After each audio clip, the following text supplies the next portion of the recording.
Assalamualaikum warahmatullahi wabarakatuh.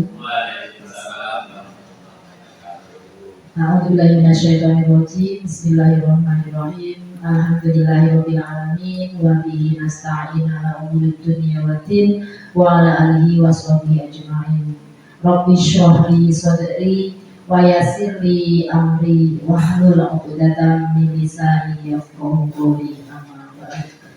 Yang terhormat Bapak Ketua Yayasan Rawdatul Muhtadin Desa Ketilang Singolilo, yang saya hormati Bapak Kepala Sekolah atau yang mewakili, yang saya hormati Bapak Ibu Dewan Guru TK Islam Rawdatul Muhtadin.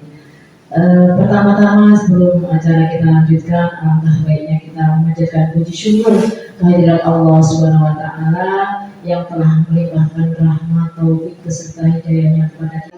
Akan mendapatkan susunan acara yang akan berlangsung, yaitu pertama pembukaan, kedua sambutan dari Bapak Kepala Sekolah atau yang mewakili, yang ketiga yaitu inti penyampaian diseminasi aksi nyata budaya positif, dan yang ketiga lain-lain terakhir penutup. Oke Bapak Ibu ya, mari acara pada pagi hari ini kita buka bersama dengan bacaan suratul Fatihah. Mudah-mudahan acara pada pagi hari ini berjalan lancar, mendapat ridho dari Allah Subhanahu wa taala. Amin Allahumma amin. Ala hadiniyah al-Fatihah.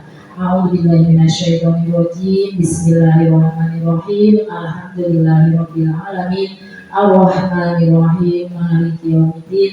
Iyyaka na'budu wa iyyaka nasta'in. Ihdinas siratal mustaqim. Siratal ladzina an'amta 'alaihim ghairil maghdubi 'alaihim waladdallin. Amin.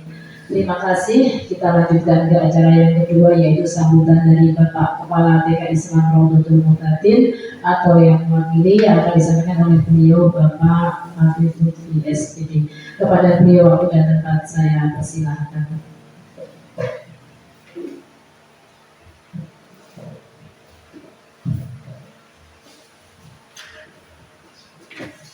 Assalamualaikum warahmatullahi wabarakatuh. Alhamdulillah, wassalatu wassalamu ala rasulillah Muhammad ibn Abdillah la nabiyya ba'dah, wa la hawla wa la quwwata illa billah, amma ba'd. Hadratul muhtarami jalasail khuruma al-aizah, yang saya hormati rekan-rekan di Yayasan Islam Rawdatul Muhtadin Ketilang Singolilo, yang kami hormati Bapak Kepala Sekolah, yang kami hormati seluruh Dewan Guru yang hadir pada diseminasi aksi nyata oleh salah satu rekan kita, Bu Siti Rohana SPD, serta seluruh hadirin yang tidak bisa saya sampaikan, saya sebutkan satu persatu. Mohon izin, kami di sini mewakili Kepala TK Rawdatul Muhtadin, yang sekaligus mewakili dari Ketua Pengurus Yayasan Islam Rawdatul Muhtadin, karena adanya kepentingan yang tidak bisa ditinggalkan, karena beliau saat ini tidak bisa memberikan sambutan. Untuk itu kami berkenan menyampaikan apa yang ingin disampaikan oleh Bapak Yayasan maupun Bapak Kepala Sekolah. Pertama-tama marilah kita senantiasa mensyukuri segala nikmat yang telah diberikan oleh Allah kepada kita sekalian, sehingga sampai saat ini kita masih diberikan umur panjang dan melaksanakan segala hal yang baik untuk kebaikan masa depan anak-anak didik kita. Atas segala kenikmatan, marilah kita senantiasa menghiasinya dengan ungkapan syukur kepada Allah, seraya dengan kalimat Alhamdulillahirabbil alamin. Shalawatullah ma'asalamuhu atas junjungan Nabi Agung Muhammad Sallallahu Alaihi Wasallam. Semoga kita senantiasa diakui menjadi umatnya dan berhak syafaatul ummah. Sebelumnya mohon maaf kepada Bapak dan Ibu, bukan berarti memonopoli atau nepotisme, bukan. Saya di yayasan sebagai pembina yayasan, di Yayasan Islam Rodatul Muhtadin, sedangkan untuk keseharian kami adalah sama dengan Bapak dan Ibu guru, mengabdi untuk kebaikan anak-anak bangsa di SMK Negeri 1 Jepara. Untuk itu mengawaskan adik kami selaku pembina yayasan di Yayasan Pendidikan Islam Rodatul Muhtadin sangat berbangga hati, merasa sangat gimana nih, satu yayasan kecil yang ada di satu desa yang terpencil di pojok Kabupaten Jepara, di desa Ketilang. Notabene adalah guru yang masih GTT, belum mendapatkan SK untuk menjadi P3K ataupun menjadi PNS.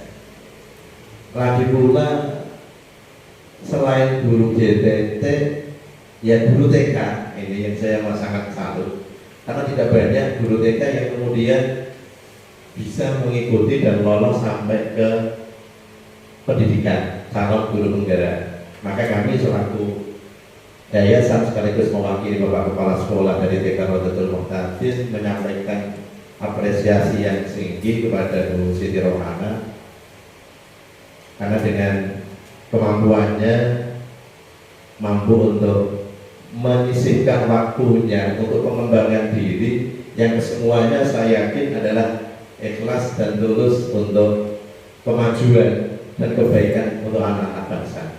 Maka untuk itu pada pagi hari ini, meskipun ini sebagai tugas dari Diklat Pendidikan dan Latihan Calon Guru Penggerak, harapan kami adalah nanti memang benar-benar muncul pemikiran-pemikiran baru untuk pembaruan pendidikan. Kalau mungkin Bapak dan Ibu guru yang memang sudah uzur, kita dulu sekolahnya tidak ada kayak gini, tidak ada kan begitu. Pokoknya di video-video tidak ada begitu. Terus Bapak ya seperti itu. Baru saat ini, apalagi dengan adanya program dari Mas Menteri yang kemudian ada calon guru penggerak dan lain sebagainya, ini mudah-mudahan benar-benar sesuai dengan impian bisa mewujudkan anak-anak usia emasnya nanti benar-benar menjadi penerus bangsa yang lebih baik. Untuk itu Bapak dan Ibu, kami mohonkan nanti mungkin sharing. Harapan kami nanti Bu Ana bukan penyampaian, tetapi adalah sharing dari Bapak dan Ibu guru, sehingga mungkin ada dari pemikiran Bapak Ibu guru inilah nanti akan muncul satu pemikiran baru tentang disiplin positif atau budaya positif. Itu seperti apa sih sebenarnya yang biasanya dulu zaman kita sekolah sehingga sepuh-sepuh itu kan ya banyak yang sudah diajarkan tata kromo, sopan santun, meskipun istilahnya belum budaya positif. Ada yang dulu kalau gitu masih ingat zaman di SD ono periksa kuku dan sebagainya, baris di depan kelas dan sebagainya, dan kemudian apa itu diminta untuk mau memungut sampah, untuk sampah 10 dibuang, laporan dulu dan sebagainya. Itu mungkin ada budaya-budaya positif nanti yang bisa disampaikan sebagai pengalaman dari Bapak dan Ibu guru lain, sehingga nanti bisa benar-benar menjadi pemikiran baru untuk kebaikan keluarga, terutama anak-anak bangsa nantinya. Sebelumnya mohon maaf apabila nanti ada tutur kata atau kekhilafan yang disengaja maupun tidak disengaja. Kelihatannya itu sudah diusahakan oleh Bu Ana, Bu Siti Rohana. Kelihatannya kerdusnya sih gede, kalau isinya nggak tahu, dan air minum yang mudah-mudahan menjadi sedikit ini sodakoh beliau untuk menjadi kedepannya lebih baik. Tidak banyak yang bisa saya sampaikan. Apabila nanti mengurangi waktu dari diseminasi Bu Hana, mohon maaf. Selamat untuk Bu Hana untuk melaksanakan, mudah-mudahan lancar dan sukses dan bisa sampai ke akhir di pendidikan calon guru penggerak 6 bulan ini, karena banyak yang kemudian mengundurkan diri karena waktu yang tidak bisa untuk waktu dan tenaga, kesempatan yang tidak bisa diluangkan. Demikian dari kami, mohon maaf. Wassalamualaikum warahmatullahi wabarakatuh. Terima kasih kami sampaikan kepada beliau Bapak Pengurus Yayasan yang sudah memberikan sambutannya. Langsung saja kita lanjutkan diseminasi dari saya. Sebelumnya mungkin Bapak Ibu masih asing kata-kata diseminasi. Diseminasi itu yaitu kegiatan yang ditujukan pada suatu kelompok atau individu untuk menyampaikan suatu informasi dan diharapkan informasi tersebut bisa dilaksanakan oleh individu atau kelompok tersebut. Nah, kegiatan saya pada hari ini yaitu menyampaikan tentang modul budaya positif yang saya peroleh dari calon guru penggerak. Bapak Ibu mudah-mudahan nanti apa yang saya sampaikan bisa Bapak Ibu terima. Syukur-syukur nanti bisa menambah wawasan kita bersama tentang budaya positif. Mungkin sebelum saya lanjutkan ke materi selanjutnya, ada Bapak Ibu yang bisa mengutarakan pendapatnya. Apa itu kira-kira budaya positif? Monggo. Ada yang mungkin bisa mengutarakan budaya positif? Bapak Tarma mungkin? Terima kasih Bu Hana. Setahu kami budaya positif ya seperti kebiasaan anak-anak yang setiap hari kita lihat di dalam tingkah lakunya sehari-hari, itu kan banyak yang positif juga banyak yang negatifnya. Yang positif misalnya ya tadi masuk jam 7 ya harus jam 7 masuk. Nah yang positifnya ya itu jam 7 masuk, datangnya jam 8, jam 7 lebih. Ini yang itu yang tidak positif. Kemudian bagaimana untuk memberdayakan itu? Ya kita sebagai guru ya memang harus kebiasaan itu kita terapkan terus menerus, jangan bosan gitu. Sehingga nanti akan tercipta budaya positif itu. Demikian yang saya sampaikan dulu. Terima kasih Pak Tarman. Memang betul sekali. Itu salah satu budaya positif itu datang tepat waktu, intinya seperti itu ya Pak Tarman. Kita datang tepat waktu merupakan kebiasaan positif yang sudah dilakukan anak-anak kita. Alhamdulillah setelah didik kita selama ini sudah bisa datang tepat waktu di sekolah kita. Setiap hari kita sudah membiasakan budaya positif seperti baris sebelum masuk kelas, berdoa bersama.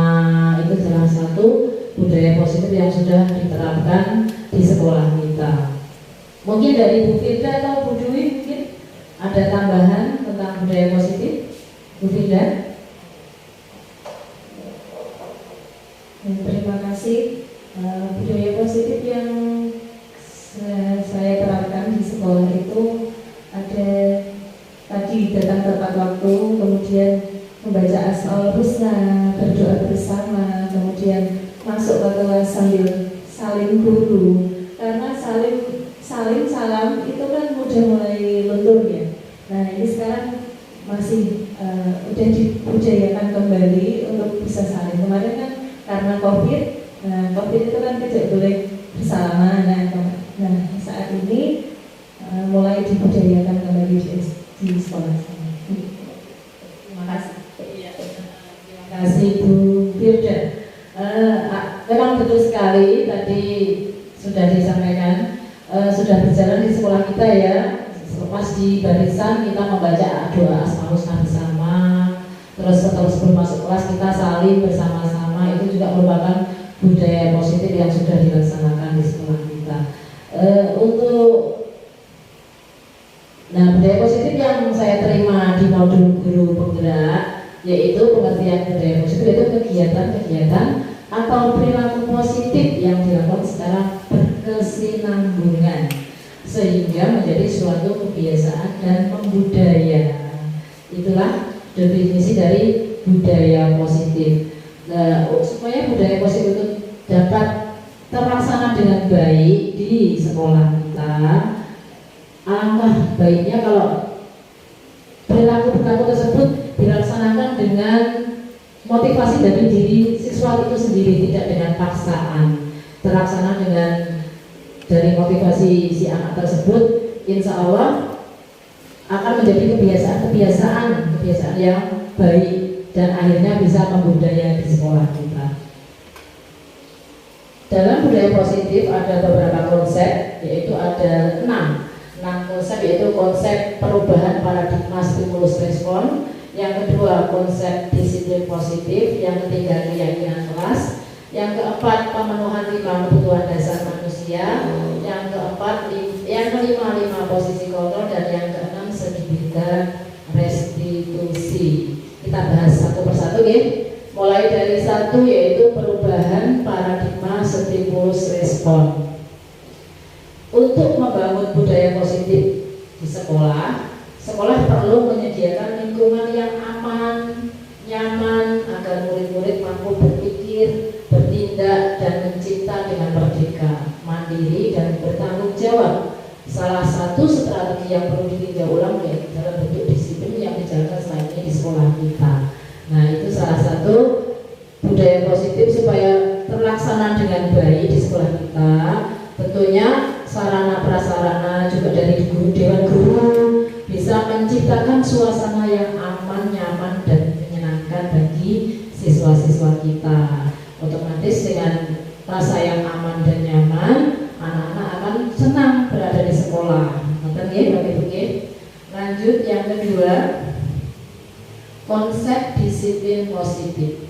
Disiplin positif merupakan unsur utama dalam terwujudnya budaya positif yang kita cita-citakan di sekolah kita. Nah, kata disiplin itu biasanya dalam pikiran kita langsung peraturan gitu Bapak Ibu ya. Peraturan yang sudah dibuat, biasanya terus mengarah ke hukuman. Nah, biasanya tidak taat peraturan ke hukuman. Para guru berpendapat bahwa kalau saja anak-anak bisa disiplin, pasti mereka akan belajar dan menunjukkan anak adalah bagian yang paling menantang. Nah, biasanya anak itu banyak yang di luar jalur ya dari peraturan yang sudah dibuat. Ketika mendengar kata disiplin, banyak orang akan menghubungkan dengan tata tertib, peraturan, dan kepatuhan pada peraturan. Di sekolah kita sudah tertera di depan ya, peraturan sekolah, datang tepat waktu, terus malu jika datang terlambat, senyum, salam, sapa, itu sudah tertera di dinding depan sekolah kita. Mudah-mudahan bisa terlaksana dengan baik sehingga anak-anak akan belajar dengan rasa yang aman, nyaman, dan menyenangkan. Lanjut ketiga, keyakinan kelas. Nah, ini mungkin Bapak Ibu asing deh, kok emosi keyakinan kelas. Nah, keyakinan kelas sama itu dengan kesepakatan kelas. Kenapa ada keyakinan kelas? Kok bukan peraturan kelas saja dulu? Di sini maksudnya keyakinan kelas itu bersifat abstrak, santai mawon, yang buat anak-anak sendiri, bukan kita. Selama ini kan yang sudah berjalan kita yang membuat peraturan. Kalau anak-anak yang membuat sendiri, pasti anak-anak akan senang melaksanakannya.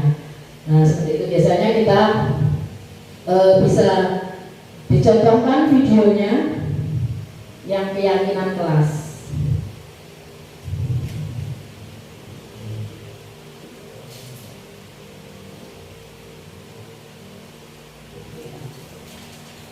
Kemarin kebetulan di kelas saya sudah mempraktekkan, saya mengajak anak-anak untuk membuat keyakinan kelas atau kesepakatan kelas bersama.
cukup.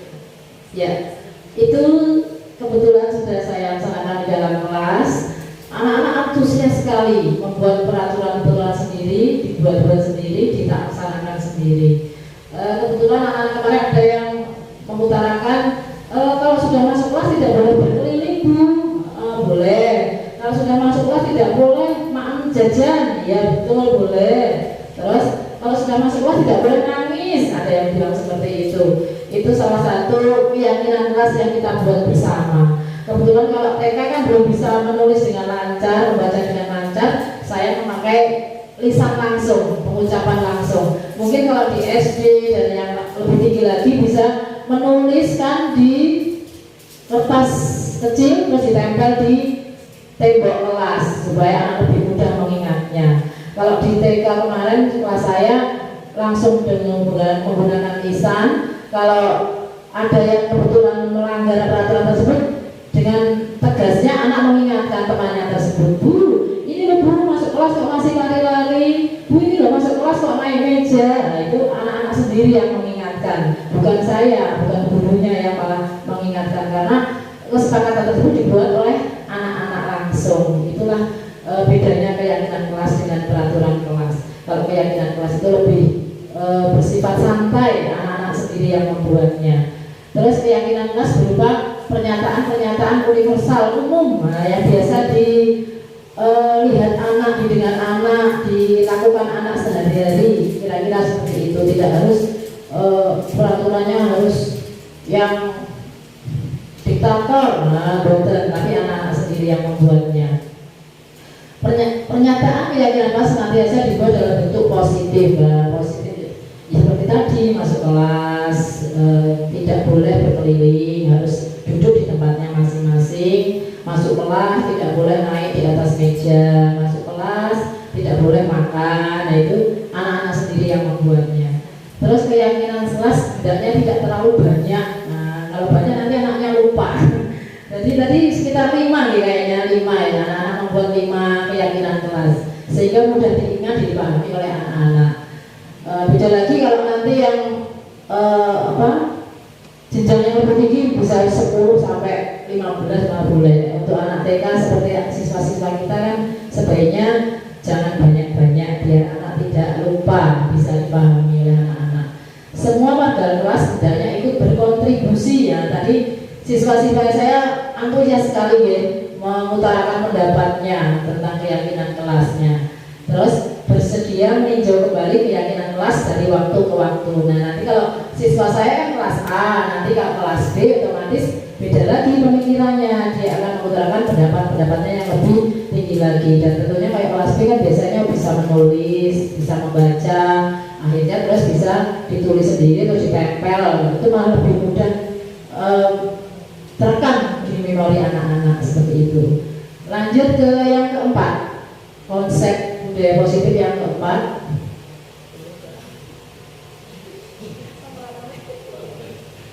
Yang keempat yaitu pemenuhan 5 kebutuhan dasar manusia. Nah ini kebutuhan dasar manusia itu ada 5, Bapak Ibu ya. Itu salah satu unsur yang menyebabkan anak-anak keluar dari disiplin. Nah itu biasanya kebutuhan dasarnya tidak terpenuhi. Nah biasanya kita sebagai guru sebelum saya sendiri loh, sebelum mengikuti guru penggerak ini, kalau anak-anak datang terlambat biasanya langsung saya tegur. Nah kalau setelah mengikuti guru penggerak ternyata ini ada teorinya, tidak asal memberi hukuman kepada anak.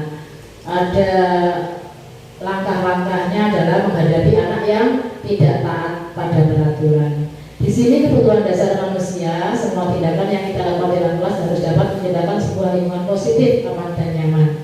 Dari keyakinan kelas yang telah disepakati bersama, akhirnya terbentuklah budaya positif. Seluruh tindakan manusia memiliki tujuan tertentu. Nah, pasti anak-anak tadi yang kebutuhan dasarnya tidak terpenuhi itu salah satu tindakan yang menyebabkan dia tidak bisa mentaati peraturan yang sudah ditetapkan tadi. Kebutuhan dasar yang pertama yaitu kebutuhan bertahan hidup. Nah, untuk anak-anak TK bertahan hidup itu kita kan kalau berangkat sekolah itu kalau anak kecil susah kalau bangun pagi, terus akhirnya terlambat. Itu kan salah satu bentuk disiplin yang dilanggar, ya, disiplin positif yang dilanggar. Itu salah satu perilaku anak yang dilaksanakan karena kebutuhan dasarnya tidak terpenuhi. Yang kedua, kebutuhan dasar manusia yaitu kebutuhan untuk diterima. Kebutuhan untuk diterima itu yaitu menginginkan kasih sayang dan rasa diterima. Biasanya kalau anak kurang perhatian, biasanya terjadi kasusnya itu anak kurang perhatian di rumah, bapak ibunya bekerja, seperti itu. Anak-anak di sekolah terus mencari-cari perhatian gurunya dengan mengusiri temannya atau berbuat yang tidak sesuai dengan aturan yang sudah dibuat tadi. Akhirnya dia menginginkan kalau diperhatikan sama gurunya. Itu salah satu kebutuhan untuk pengen diterima, pengen diberi kasih sayang. Terus yang ketiga yaitu penguasaan. Penguasaan yaitu kebutuhan pengakuan akan kemampuan.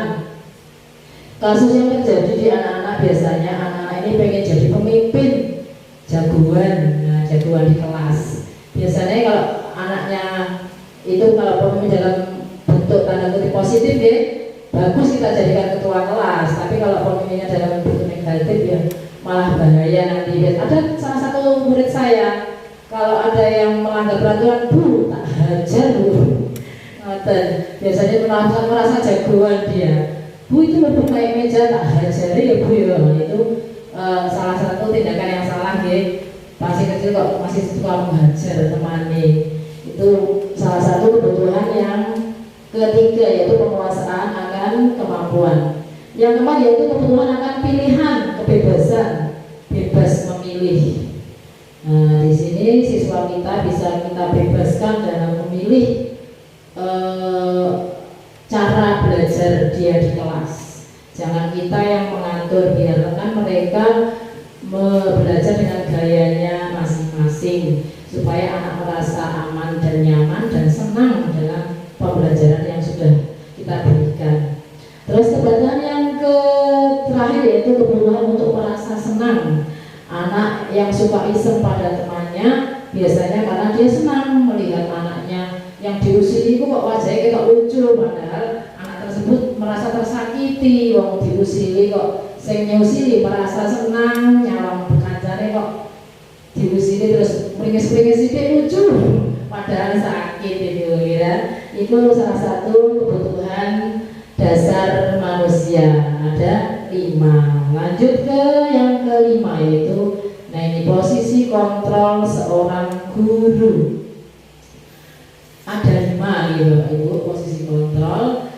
Kira-kira Bapak Ibu selama ini yang sudah diterapkan, diterapkan di sekolah kita, Bapak Ibu ini sudah menggunakan posisi yang mana ya? Apakah yang ke-1 penghukum, yang kedua membuat orang merasa bersalah, yang ketiga sebagai teman, yang keempat sebagai monitor atau pemantau itu mengawasi, yang kelima sebagai manajer. Kira-kira di kelas yang paling banyak Bapak Ibu, benar sekali Pak Tarman. Selama ini kita biasanya sebagai penghukum, kita merupakan merasa sebagai penguasa, guru adalah raja. Padahal di pendidikan guru penggerak itu guru itu menghamba Bapak Ibu, menghamba pada anak-anaklah rajanya, bukan kita yang rajanya. Nah di sini kita harus bisa memposisikan diri kita sebagai guru itu sebagai manajer, bukan penghukum, bukan pembuat orang merasa bersalah, bukan sebagai teman, monitor, dan tapi lebih baiknya kita posisikan diri kita sebagai manajer. Kenapa kalau tidak boleh penghukum? Nah, kalau dihukum itu anak itu kira-kira akan tambah baik atau malah tambah bandel ya? Bener Bapak ya, tambah bandel. Biasanya kan membekas, malah bisa-bisa motor Bapak Ibu dicoret, dendam ya, timbul rasa dendam pada guru tersebut. Lah kok teh aku dihukum teh, gantian motornya tak Celerete kalau moco ngoten ben rusak. Biasanya orang malah tambah baik, malah tambah tidak baik untuk anak tersebut. Nah itu membuat orang merasa bersalah. Biasanya guru menyampaikan itu langsung anak-anak misalnya, kamu kok boros seperti itu, tidak kasihan sama orang tuamu yang sudah membiayamu mahal-mahal, kamu kok malah seperti itu. Jadi anak kita kok merasa bersalah, gitu ya. Itu juga tidak baik kita terapkan ke anak-anak. Terus memposisikan guru sebagai teman. Sebagai teman contohnya itu misalnya anak terlambat, betul terus diajak amplih tidak terlambat itu kenapa, apa terlambat lagi itu kenapa, langsung nggak apa-apa kamu terlambat silakan masuk. Terus anak merasa tidak melanggar peraturan ya, terus karena merasa dilindungi sama guru tersebut. Ada guru itu nggak apa-apa terlambat dan terus dia merasa gurunya itu malah sebagai temannya. Jadi besok lagi diulang lagi, terlambat lagi, terus berbuat apa-apa dia merasa ada yang melindungi, maksudnya guru sebagai teman itu. Terus sebagai pemantau itu biasanya guru kalau ada anak berbuat salah, dia hubungkan dengan peraturan yang sudah ada. Misalnya terlambat, kamu tahu nggak kita berangkat harusnya jam berapa, kok kamu berangkatnya jam segini, coba dilihat itu dibaca peraturan yang sudah ada. Okay. Terus yang terakhir, nah ini manajer ini yang paling bagus ini. Manajer itu guru tidak serta-merta langsung menghukum jika anak yang berbuat salah. Misal anak terlambat itu ditanyai dulu, kamu itu terlambat kenapa, kok bisa terlambat, padahal kan kamu tahu kita masuknya jam 7, kok kamu berangkat jam 8, ditanya dulu alasannya kenapa. Terus misalnya, saya kesiangan bu bangunnya, loh kamu kok bisa bangun kesiangan, tidurnya jam berapa, nanti dicari dulu masalahnya apa. Orang serta-merta langsung menghukum itu tidak benar kita laksanakan pada anak-anak. Kita tanyai, terus kita cari solusinya bersama. Besok lagi supaya tidak terlambat, berarti kamu jangan tidur malam-malam supaya bisa bangun pagi, terus berangkat sekolah tidak terlambat. Kita lanjut yang ke-6.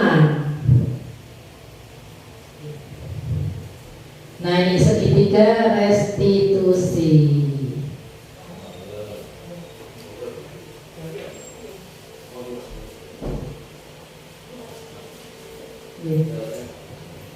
Segitiga restitusi. Segitiga restitusi itu adalah proses menciptakan kondisi bagi murid untuk memperbaiki kesalahan. Nah, dalam segitiga restitusi itu ada 3 langkah.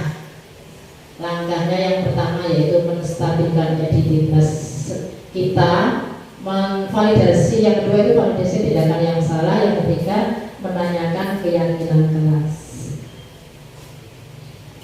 Yang satu yaitu menstabilkan identitas.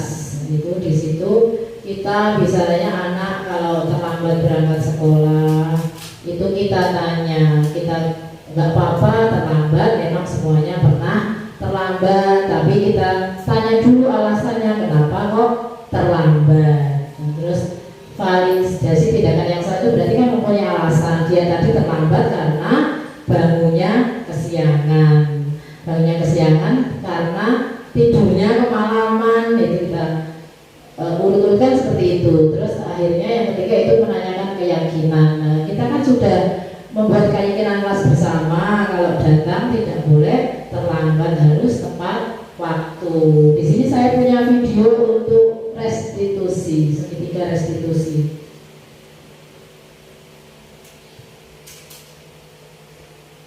Kebetulan saya kemarin melaksanakan untuk anak yang tidak memakai sepatu dan anak, nah ini tidak pakai sepatu.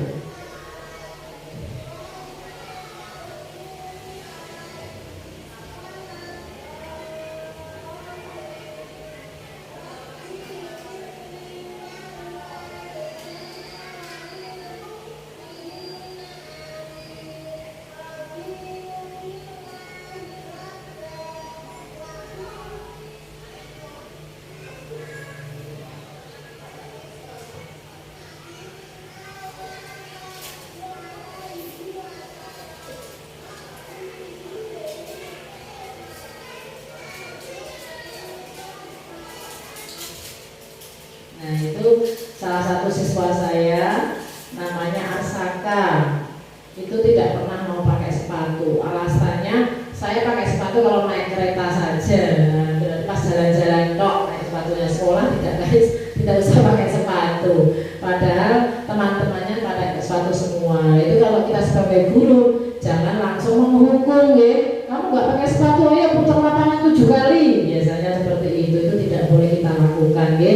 Kita tanya baik-baik, kenapa kok tidak pakai sepatu, alasannya apa, terus kita cari solusi sama-sama supaya bisa pakai sepatu dengan aman dan nyaman. Itu dari kemauan anak tersebut, gimana caranya. Bukan langsung guru terus menghukum orang pakai sepatu kan muter lapangan 7 kali, itu tindakan yang salah. Oke, terus yang satu lagi, anak yang datang terlambat, kira-kira alasannya karena apa dia?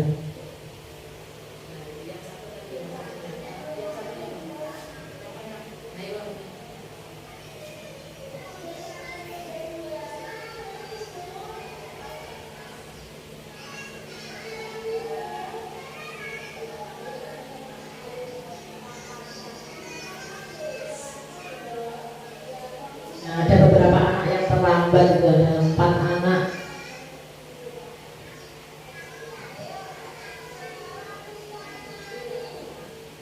Nah, ternyata pas saya tanya itu, saya main dulu Bu. Nah, padahal di sekolah kan bisa bermain ya, dia sudah siap, sudah rapi, tapi main dulu di rumah. Akhirnya datang ke sekolah terlambat. Nah, terus saya kasih pengertian supaya tidak terlambat, bermainnya boleh di sekolahan. Kita kan bisa bermain dengan teman-teman, dengan bu guru, tidak harus di rumah, supaya datangnya tidak terlambat, bisa ikut baris bersama, berdoa bersama, bertemu dengan teman-teman. Itulah salah satu. Nah ini di kelas saya tanyakan lagi.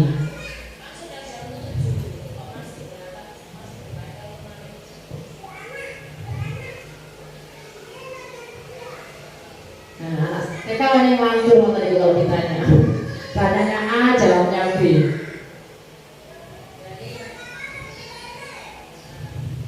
Akhirnya dia terus dengan motivasi dari diri sendiri langsung bilang sendiri, Bu, besok saya berangkat jam 7 tanpa saya paksa.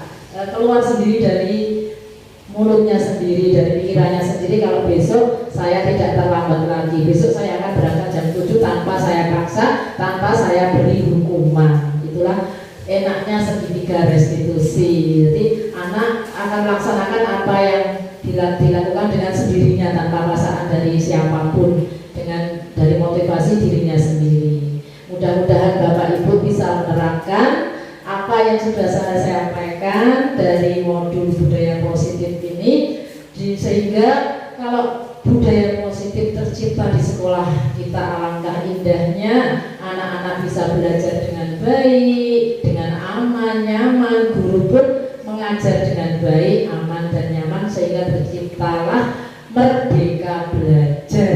Pokoknya kalau sudah merdeka itu sudah enak sekali, semuanya dilaksanakan dengan enak. Sebelum saya tutup, mungkin ada pertanyaan dari Bapak Ibu yang sudah menerima informasi yang saya sampaikan tadi. Mungkin ada yang masih mengganjal, kurang jelas, bisa ditanyakan, monggo. Mudah-mudahan nanti apa yang keluar dari beberapa kepala-kepala kita bisa tercipta ide-ide baru yang bisa kita ciptakan di sekolah kita, terutama tentang budaya positif. Monggo Bu Firda, Bu Dwi, Pak Tarman, Pak,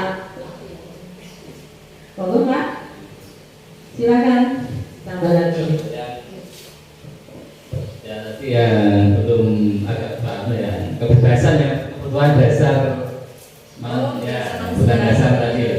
Yang kebebasan ini maksudnya kebebasan apa ya? Maksudnya ini ya jelas itu. Oke, itu. Terima kasih. Kebutuhan dasar yang ketiga, nah kebebasan akan kebutuhan akan memilih. Di sini kebebasan bukan dalam arti anak-anak bebas, kira. Nah itu tanda kutip, benar sekali Pak Darman. Bebas di sini maksudnya bebas dalam memilih pembelajaran yang kita berikan. Misalnya kita memberi pembelajaran sesuai minat anak. Nah, sesuai minat anak-anak bebas memilih. Misalnya anak-anak kan otomatis karakteristiknya berbeda-beda ya. Ada yang gaya belajarnya senang yang seni, ada yang senang membaca, ada yang senang menulis, ada yang senang fisik motorik, seni menggambar tadi ya. Nah itu kita beri kebebasan ke anak. Anaknya mau milih belajar apa, betul bebas dalam arti bebas berbuat apa saja, betul bebas dalam arti belajar anak memilih pembelajaran dengan bebas, betul. Jadi anak akan merasa aman dan nyaman ketika belajar di sekolah sesuai dengan minat dan bakat anak tersebut, betul. Kira-kira bisa dipahami, Pak? Oke. Mungkin bisa ditambahi mungkin dari ibu-ibu. Nanti kita bisa sharing bersama, oke? Monggo.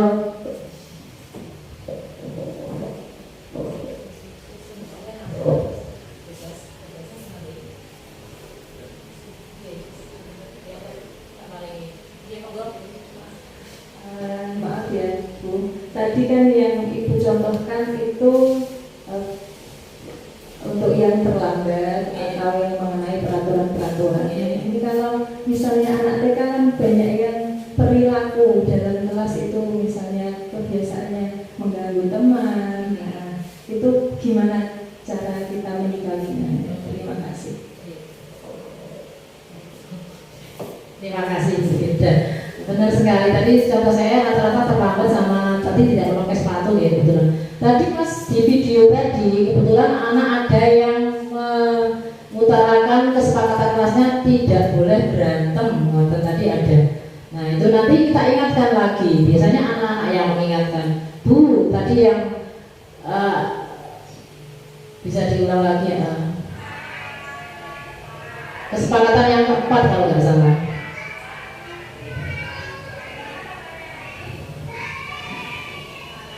Dicepatkan saja. Yang keempat, Ibu tidak boleh berantem. Itu pernah kejadian itu anak ada yang berantem, ada temannya yang mengingatkan, Bu itu Ibu yang berantem.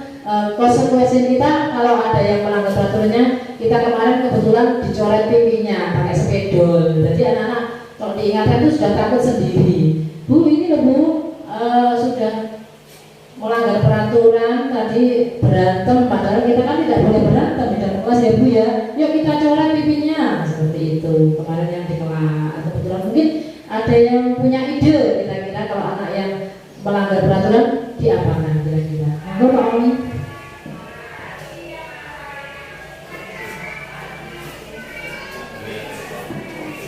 Ya, saya menambahkan dari terakhir pertanyaan modul yang peraturan yang anak yang sering melakukan pelanggaran terutama masalah keterlambatan itu padahal ibu atau bapak sudah memberikan suatu bimbingan atau arahan, tetapi dia mengulangi itu seakan-akan terbiasa. Nah, yang saya tanyakan ini kira-kira hal-hal apa yang akan kita lakukan supaya si anak itu mengerti apa yang diberi atau diberi bimbingan oleh guru, apakah si anak itu dibanding orang tuanya yang suatu kerjasamanya supaya si anak itu mengikuti peraturannya, terutama hal masuk sekolah itu. Apakah gurunya memberi suatu komando seperti itu kan memberi menggambar atau menulis suatu sebuah kata atau gimana? Itu yang terakhir saya sampaikan. Terima kasih. Ya, terima kasih Pak Oni. Tadi beliau menambahkan kalau supaya anak bisa melaksanakan aturan yang sudah kita buat bersama, kita minta kerjasama orang tuanya. Dibiasakan di rumah juga melaksanakan apa yang dilaksanakan di sekolah, jadi anak akan terbiasa. Jadi kerjasama dengan orang tua, parenting, parenting kita kerjasama dengan orang tua. Kalau di sekolah itu anak-anak peraturannya seperti ini, tolong. Kalau di rumah juga, di sekolah diajarkan buang sampah pada tempatnya, di rumah sembarangan, itu kan jomplang ya. harusnya sama di rumah dan di sekolah. Jadi anak benar-benar terbiasa di rumah, terbiasa di sekolah, menciptakan budaya positif. Jadi alangkah baiknya kalau budaya positif itu tidak hanya dilaksanakan di sekolah saja, tapi juga di rumah tempat anak bermain juga dilaksanakan. Jadi insya Allah akan tercipta benar-benar budaya terlaksana tanpa paksaan karena sudah terbiasa tadi. Budaya-budaya positif kalau sudah mengakar di pikiran anak akan terlaksana dengan sendirinya. Alhamdulillah sekolah kita sudah melaksanakan budaya positif ya Bapak Ibu ya. Pembiasaan-pembiasaan baik sudah kita terapkan ke anak-anak kita, mulai tadi datang tepat waktu, terus ikut baris bersama, doa bersama, membaca Asmaul Husna. Itu kebiasaan-kebiasaan positif yang alhamdulillah sudah kita terapkan di sekolah kita. Mungkin ada lagi yang memberikan pertanyaan, mungkin belum Pak, monggo Pak.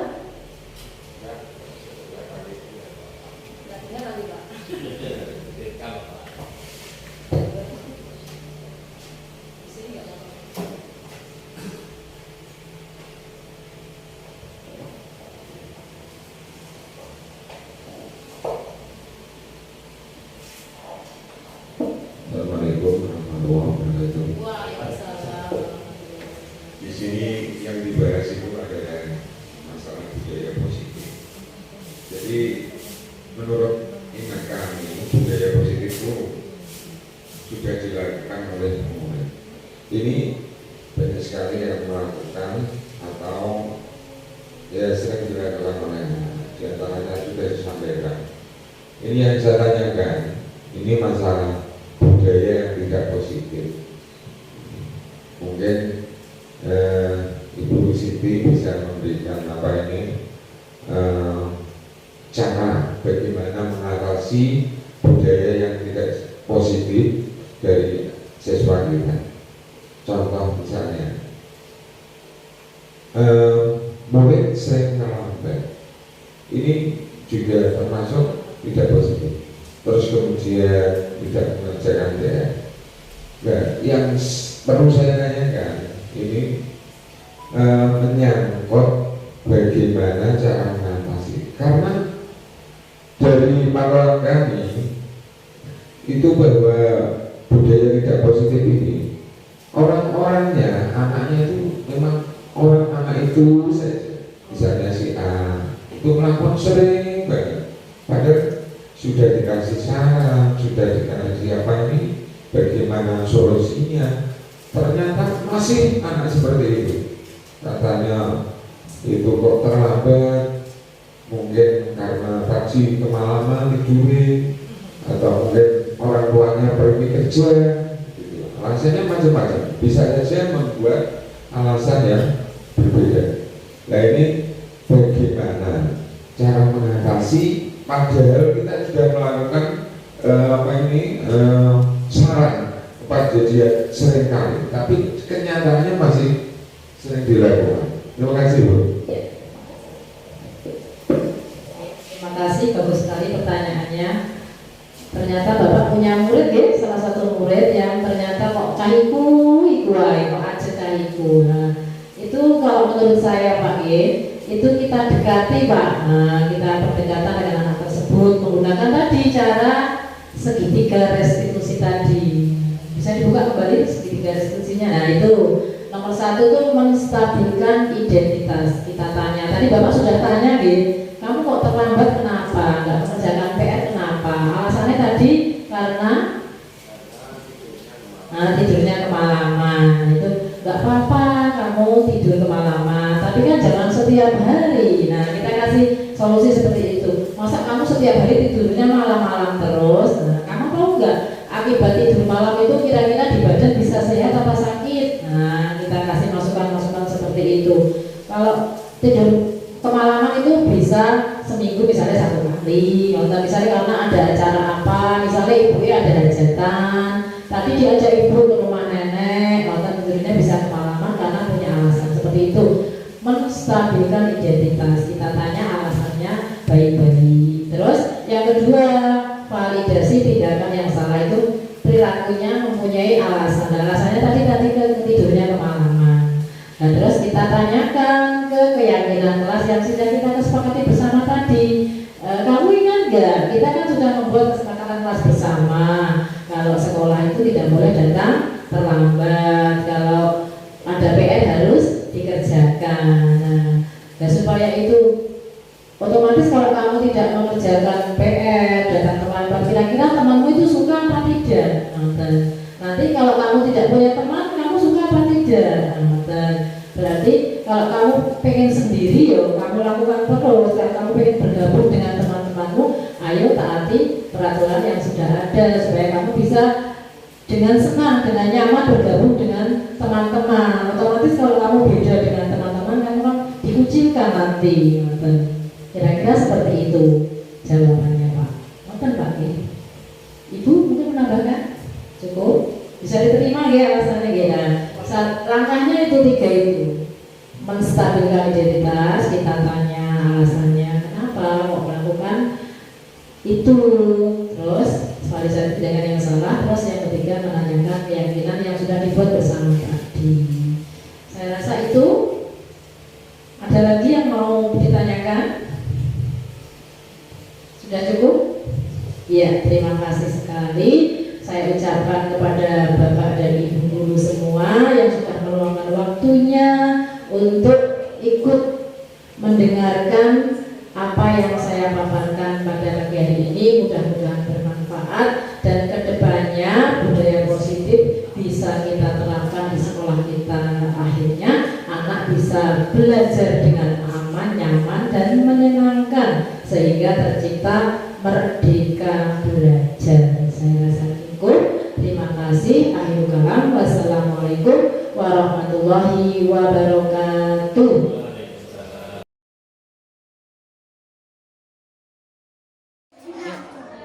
Assalamualaikum warahmatullahi wabarakatuh. Saya Dini. Saya senang belajar sama Bu Ana. Bu Ana baik. Membantu. Kalau masuk kelas tidak boleh lari-lari, tidak boleh naik meja, tidak boleh gadget, tidak boleh bermain. Terima kasih. Terima kasih. Wassalam.